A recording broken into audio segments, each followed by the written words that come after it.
Hello friends, इसका first video आपने देखा होगा। Now we will start the second video. हमने फर्स्ट वीडियो में यहाँ तक फैक्टर्स ऑफ सॉइल फॉर्मेशन तक क्लियर किया था। Now the point, next point, degradation of soil and conservation measures. Degradation of soil, the major threat of the soil erosion and the depletion. यानी degradation किसकी वजह से होता है? एक तो सॉइल इरोजन से और डिप्लेशन से।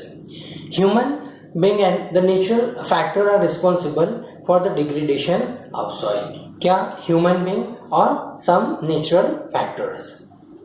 Deforestation, overgrazing, overuse of the chemical fertilizer, pesticides, rainwater, landslides, floods are the factor which leads to soil degradation. ये सारे factors है जिसकी वजह से soil degrade होता है। Now soil conservation, second point. इन degradation के बारे में हमने आपको बताया। Now we learn about the conservation measure. How to soil conserve. Soil conservation, it refers to protection of efficient use of the soil. यानी हमें जो soil है उसका properly और efficient use करना चाहिए। Preservation of the soil is resources. Mulching is the method which bare ground between the plants is covered with the layer of organic matters. हमारे जो अगर फार्म होता है तो उसके आजू बाजू प्लांटिंग करो, जिसकी वजह से जो एक हैवी विंड जो आती है, जो उसकी वजह से उसको उस विंड को की वजह से जो हमारे क्रॉप्स खत्म हो जाते हैं वो नहीं होंगे। It helps to retain the soil moisture. और जो प्लांट्स है वो सॉइल की जो मॉइस्चर को, उसके रूट्स जो लैंड को पकड़ के रखते हैं। यानी ज़्यादा से ज़्यादा ट्रीज ग्रो करते हैं तो ट्रीज के जो रूट्स होते हैं वो लैंड और सॉइल को जकड़ के पकड़ कर रखते हैं। Counter barrier is the method in which the stone, grass, soil are used to build up barriers along the counters. Trenches are made in front of them to collect the water. Water collect करने के लिए ये छोटे छोटे trenches बनाए जाते हैं जिसमें वाटर वहां पे स्टोर होता है। इन द टेरेस फार्मिंग काफ़ी रीजन जहाँ पे वाटर स्कैरसिटी होती है उस रीजन के अंदर टेरेस फार्मिंग की जाती है।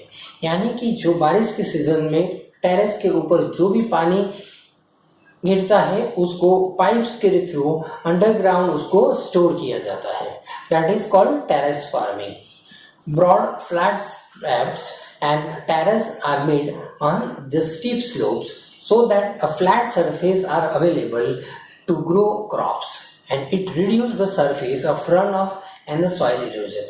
कभी कभी फार्म में भी स्टेप फार्मिंग की जाती है। स्टेप फार्मिंग में क्या होता है कि सॉइल इरोजन मिनिमम होता है।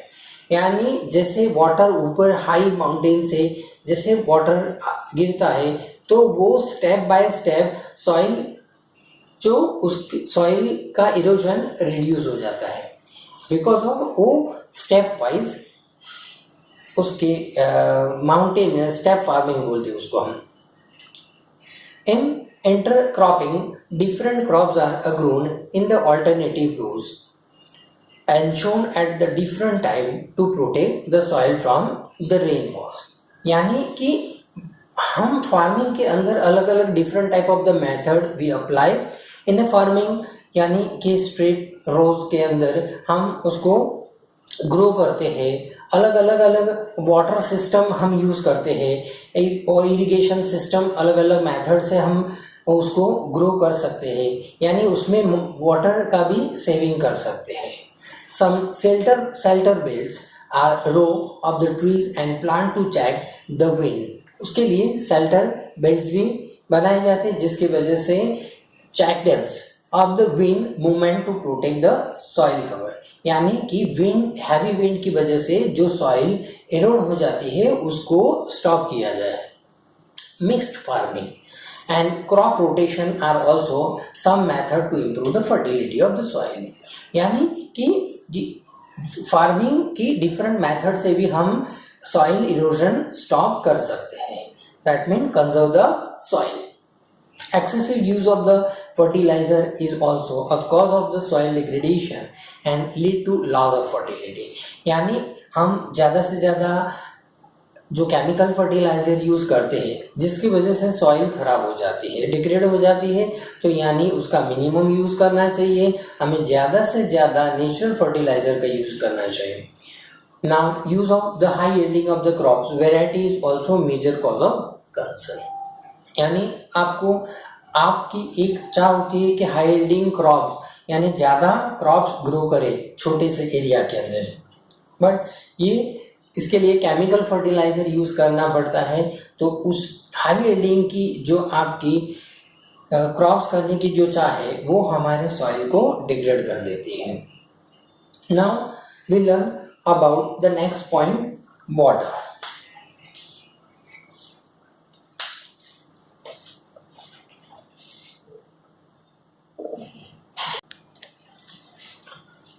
Now we learn about next point, water. Water is a vital renewable natural resources, 3/4 of the part of the earth which is covered with water। यानी अर्थ के 3/4 यानी कि आपको मालूम है अर्थ के 71% पार्ट के अंदर it covered with the water bodies. Therefore it is called the water planet। यानी जो 70% पार्ट के अंदर 71% पार्ट के अंदर वाटर मास है, 29% पार्ट के अंदर लैंड एरिया है। Ocean water is a saline water. Saline water that mean it contain high amount of salt, that is called salinity, and it is not fit for the human consumption. हम हमारे consumption के लिए, नहाने के लिए, washing के लिए, ये हमारे यूज कंजम्पशन के लिए, पीने के लिए इसमें ये काम नहीं आता है। सो whereas the fresh water account for only 2.7% of the total water available। हमारे पास इतना सारा वाटर है बट उसमें से ओनली फॉर 2.7% है टोटल वाटर, उतना ही फ्रेश वाटर है। और उस 2.7% में से हम only for 1% of this fresh water is available and fit for the human use, and it is found on the ground water like river, lakes, etc. Fresh water is the most precious substance on the earth. It can neither be added nor subtracted from the earth। यानी उसमें हम add भी नहीं कर सकते, subtract भी नहीं करते। वो हमारे रोटेशन साइकिल में, आपको मालूम जो वाटर साइकिल के अंदर वो मूव करता रहता है।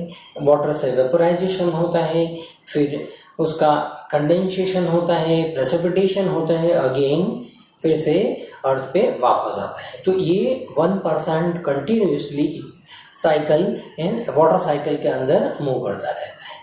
Fresh water is the most precious substance on the earth. Water is use for the agriculture, industries, generating electricity etcetera. The major cause of the water storage are increasing a population, raising a demand for the food, and cash crops, increasing urbanization and rising the standard of living। Day by day आपको मालूम है कि population increase होती जाती है, इसकी वजह से कोई भी रिसोर्सेज हो जैसे वाटर, तो वाटर की डिमांड भी बढ़ती जाती है। Water is available through the water cycle which is a constant movement from ocean to atmosphere. यानी ये ओशन के ऊपर से उसका समर के अंदर वाटर वेपोराइजेशन होता है और उसके बाद मॉनसून सीजन में फिर से बारिश के फॉर्म में वो वापस आता है। यानी कि इस वाटर साइकिल में वो कॉन्स्टेंटली मूव करता है।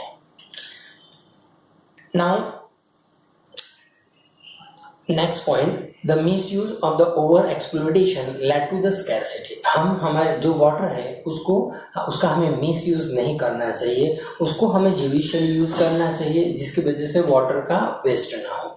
Government had water conservation laws. Government ने हमारे लिए वाटर कंजर्वेशन लॉ बनाए हैं कि जिसका कोई भी उसको पॉल्यूशन ना करे, उसका यूज गलत तरीके से ना करें, उसके ऊपर अभी मीटर चार्ज भी लगेंगे।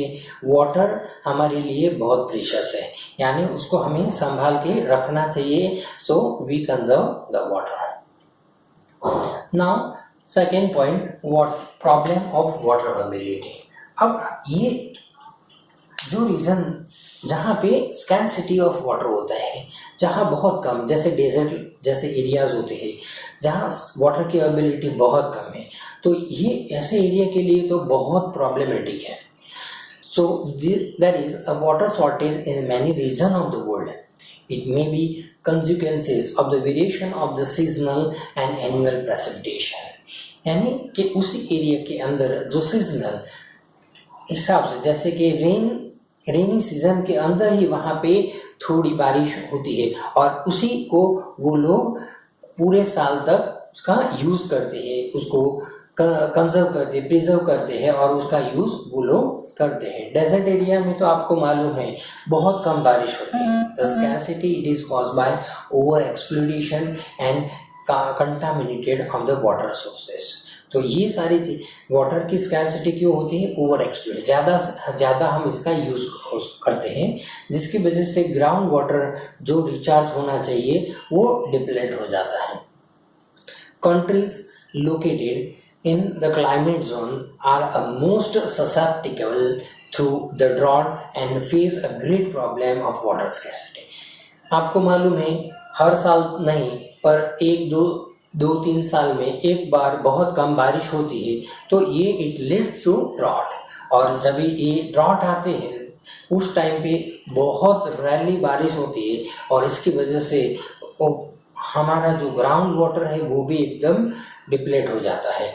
तो ये एक भयंकर कंडीशन हो जाती है हमारे लिए। यानी जहाँ बारिश होती है वहाँ फुल मात्रा में होती है, पर जहाँ पे नहीं होती है वहाँ पे बारिश बहुत प्रॉब्लम क्रिएट हो जाते हैं, वहाँ पानी मिलना मुश्किल हो जाता है। अभी ये why it happens? Because of the global warming.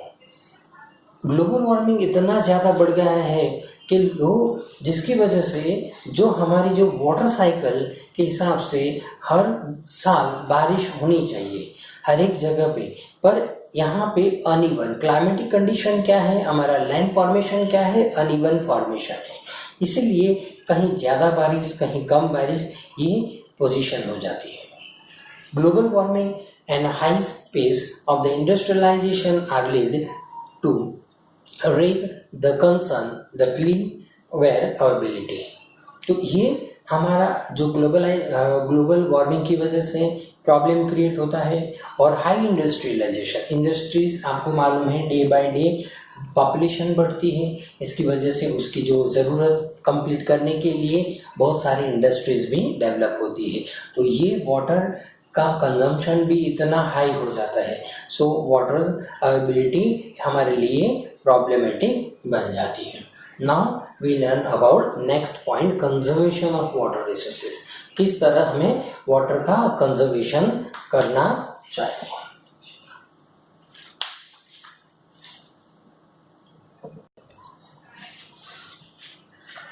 तो वाटर कंजर्वेशन में हमें the major problems of the today world a shortage of the clean and adequate amount of water. यानी अभी बहुत सारे प्रॉब्लम क्रिएट, बहुत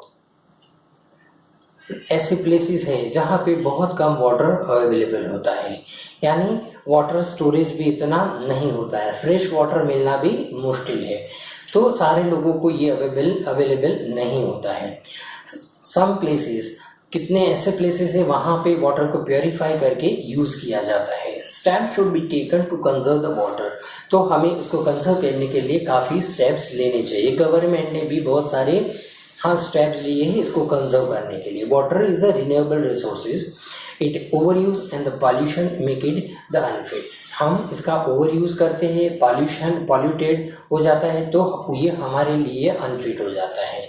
इसलिए हमें वाटर को कंजर्व करना चाहिए, हमें ध्यान से यूज़ करना चाहिए। Sewage, agriculture, chemical industries waste pollute the water with the nitrates. यानी ये जो गंदे सारे कचरे, सीवेज है, एग्रीकल्चर जो केमिकल फर्टिलाइजर है, इंडस्ट्रियल वेस्ट, ये सारे वाटर बॉडी के अंदर मिक्स हो जाते हैं और जिसकी वजह से हमारा जो प्योर वाटर भी गंदा हो जाता है। और ये पॉल्यूट हो जाने की वजह से it is not good for fit for our health. Forest and other vegetation cover the slow surface runoff and replenish underground water. Water harvesting method can be used to save the water. यानी अलग अलग जो water harvesting method है, यानी rain water जब होता है तब उसका हमें रेन वाटर हार्वेस्टिंग करना चाहिए, उसको लैंड के अंदर शिपिंग हो और ग्राउंड वाटर रिचार्ज हो, तो ये हमें मेथड फॉलो करना चाहिए. Canals use for the irrigation, canals का इरिगेशन के लिए यूज़ करना चाहिए. Different system of the irrigation method, हमें इरिगेशन के मेथड भी चेंज करनी चाहिए, जैसे कि आप 8th क्लास में साइंस में सीखे ड्रिप इरिगेशन सिस्टम और वगैरह. तो इस तरह अलग अलग मेथड से भी हम वाटर को कंजर्व कर सकते हैं. Now we learn about next point, natural vegetation and wild life. Natural vegetation are and wildlife exists only in the biosphere. The narrow zone of the contact between the lithosphere and the hydrosphere and the atmosphere, it is called biosphere. Biosphere का मतलब मालूम है आपको, हमने आगे lesson में भी आपको एक्सप्लेन किया है कि इसके अंदर तीनों लिथोस्फीयर, हाइड्रोस्फीयर और एटमोस्फीयर तीनों आ जाते हैं. This form biosphere. In the biosphere, living beings are the interrelated and the interdependent on each other for survival. This life is a supporting system. It is known as ecosystem.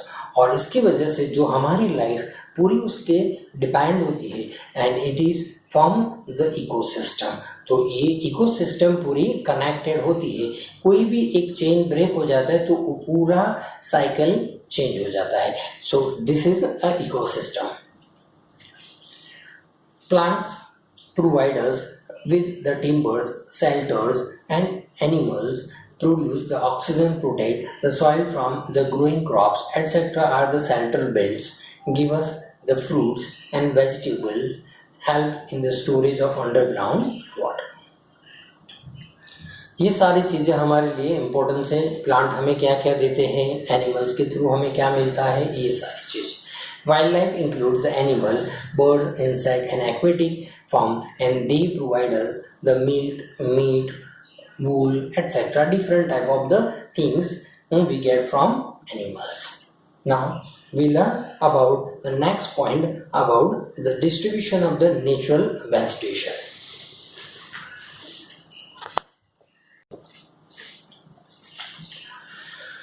Now we learn about the distribution of the natural vegetation. Distribution of the natural vegetation.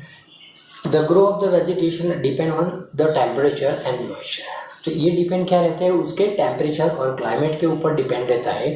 So not all the crops are grown in every part of the world. This is not possible. यानी it is a depend on the temperature and the lands. इसके लिए soil भी responsible होती है. Forest, grassland, scrubs and tundra are the major type of the vegetation in the world. Forests are associated with the area having abundant water supply. These area have heavy rain and huge trees. यानी जो ये जहाँ पे बहुत सारी बारिश होती है उस abundant एरिया के अंदर जहाँ हैवी रेनफॉल होती है उसी एरिया में उस टाइप के जो प्लांट्स ग्रो होती है. जैसे कि हमारे यहाँ पे आपको मालूम है कि पैडी जो होती है तो उसको बहुत पानी चाहिए. अगर पूरा उसका फील्ड, पैडी का जो पूरा फील्ड वाटर से फिल होना चाहिए तभी जाके ये पैडी ग्रो होती है. तो उसके अगर बारिश ना हो तो वो क्रॉप्स खत्म हो जाता है. Grassland are the area having a short sustain trees and grass grow into the region of a moderate rainfall. जहाँ पे मॉडरेट रेनफॉल होती है वहाँ पे भी ग्रास ग्रो हो जाती है. Thorny shrubs and scrub grow in a dry areas. यानी कि डेजर्टेड टाइप के जो एरियाज है वहाँ पे थॉर्नी बुशेस वगैरह आपको मालूम है, जो कांटे वाले जो पेड़ है जैसे बबूल का है तो वो जो है वो थॉर्नी बुशेस, shrubs और हर्ब्स वो सारे डेजर्ट टाइप एरिया के अंदर वो ग्रो होते हैं. उसको लैंड के अंदर से वो लैंड के अंदर जो मॉइस्चर होती है उसको उसके रूट्स के थ्रू वो यूज करता है. Tundra vegetation of a cold polar region comprises of mosses and lichens. Evergreen and deciduous are the type of the forest depending upon when they sheds their leaves. यानी evergreen forest और deciduous forest में जो उसकी जो system होती है कि every year उसके लीव्स शेडिंग हो जाते हैं, फिर नए लीव्स आते हैं स्प्रिंग सीजन के अंदर, तो ये इसकी साइकिल चालू रहती है। तो एवरग्रीन जो फॉरेस्ट है वहाँ पे पूरे साल उसके पेड़ हरे ही रहते हैं, शेडिंग हो जाते हैं, नए आ भी जाते हैं। तो trees of the evergreen forest do not shade there leaves, यानी एवरग्रीन फॉरेस्ट के सारे उसके पेड़ जो पत्ते एक साथ नहीं झड़ जाते हैं। In the Himalaya region, India, mixed forests are found according to their altitudes, such as the taiga, evergreen forest, deciduous species are found in this region. Now, this chapter is over, friends. Subscribe my video and share more students. इसके साथ इसका worksheet भी आपको send करूँगा। Lesson को आप अच्छे से टेक्स्ट बुक के अंदर से रीड करो, 2 बार पहले वीडियो देखो, फिर एक बार टेक्स्ट बुक में से रीड करो, फिर वर्कशीट को रीड करो, उसके बाद आपकी नोटबुक में पूरी वर्कशीट आपको लिखनी है। Okay, bye friends.